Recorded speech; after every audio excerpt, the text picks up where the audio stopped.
हिंदू धर्म में एकादशी का व्रत एक महत्वपूर्ण स्थान रखता है।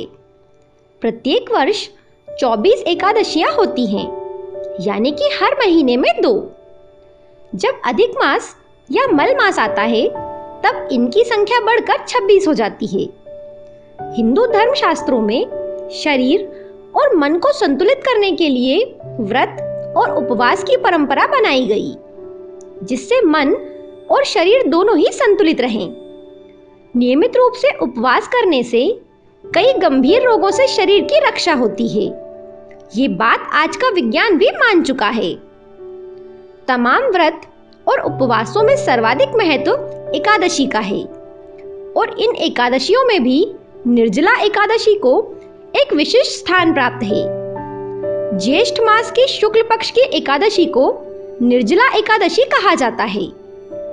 इस वर्ष ये एकादशी 2 जून मंगलवार को आ रही है। पद्म पुराण में निर्जला एकादशी के व्रत का खास महत्व बताया गया है।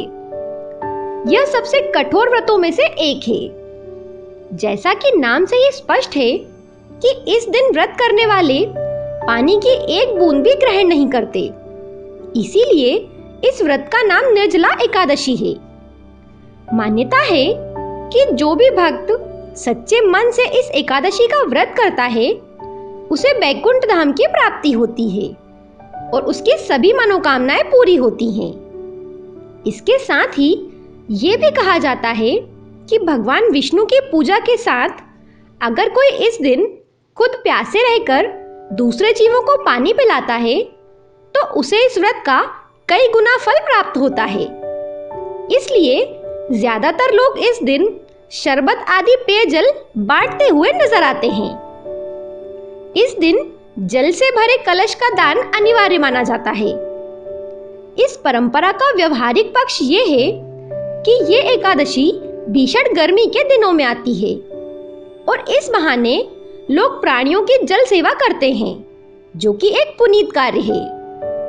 इस बारे में एक मत ये भी है कि हमारे ऋषि मुनि, हमारे पूर्वज बड़े ही समझदार और वैज्ञानिक दृष्टिकोण रखते थे। प्रकृति से जुड़े गूढ़ रहस्य वो परंपराओं के नाम पर हमें सिखा दिया करते थे। जैसे निर्जला एकादशी करने वाले को पानी का महत्व समझाने की अलग से कोई आवश्यकता नहीं होती।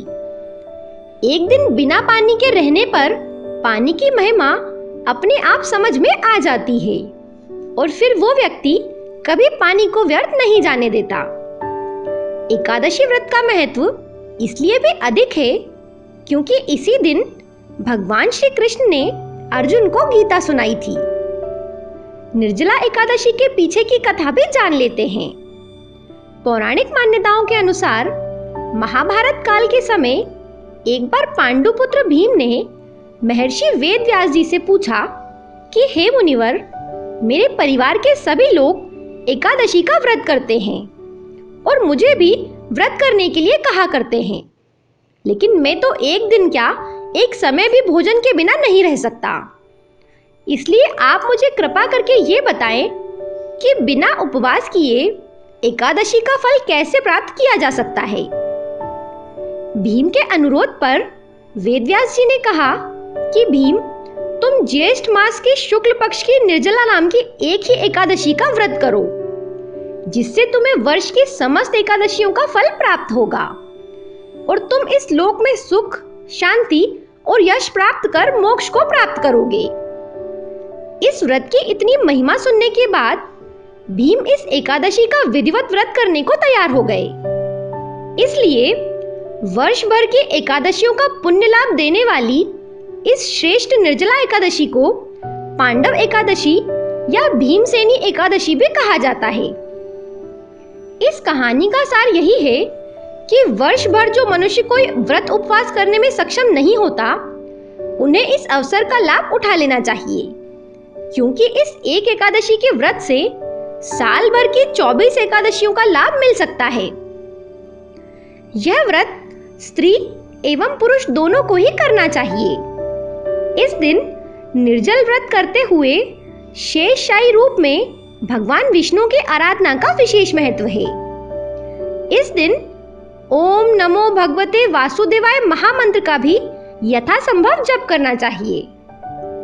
अब हम इस व्रत की पूजन विधि जान लेते हैं, क्योंकि किसी भी व्रत या पूजन कर्म का पूर्ण फल तभी प्राप्त होता है जब ये पूजा विधि विधान के साथ की जाए। नारद पुराण के अनुसार एकादशी का व्रत भगवान विष्णु को बेहद प्रिय है। इस दिन सुबह स्नान आदि से निवृत्त होकर भगवान विष्णु का ध्यान करें। निर्जला एकादशी व्रत में गंगा स्नान का विशेष महत्व है, लेकिन सबके लिए इस दिन गंगा स्नान कर पाना संभव नहीं होता। इसलिए आप घर में रखे गंगा जल की कुछ बूंदें पानी में मिलाकर उससे स्नान कर सकते हैं। ऐसा करने पर आपको गंगा स्नान का ही फल प्राप्त होगा। पूजा घर में भगवान विष्णु की तस्वीर पर गंगा जल के छींटे दें और रोली अक्षत से तिलक करें। इसके बाद व्रत का संकल्प लें। देसी घी का दीपक जलाकर भगवान से जाने अनजाने में हुए पापों से मुक्ति पाने के लिए प्रार्थना करें और भगवान की आरती भी करें। इसके बाद द्वादशी तिथि को स्नान करने के बाद भगवान को व्रत पूरा होने पर स्मरण करें। कुछ मीठा बनाकर सबसे पहले भगवान विष्णु जी को भोग लगाएं। इसके बाद ब्राह्मण को भोजन करवाकर दक्षिणा सहित विदा करें। इसके बाद आप खुद जल ग्रहण करें। इस व्रत के बारे में ये भी कहा जाता है कि जो मनुष्य निर्जला एकादशी का व्रत करते हैं, उनकी मृत्यु के समय उन्हें यमदूत आकर नहीं सताते, बल्कि भगवान के दूत पुष्पक विमान में बिठाकर उन्हें स्वर्ग को ले जाते हैं। इन खूबियों के अलावा भी एकादशी व्रत के अनेकों अदृश्य लाभ प्राप्त होते हैं, जिन्हें सिर्फ महसूस ही किया जा सकता है। तो आप भी इस बार ये व्रत जरूर करें और दूसरों को भी ऐसा करने के लिए प्रेरित करें।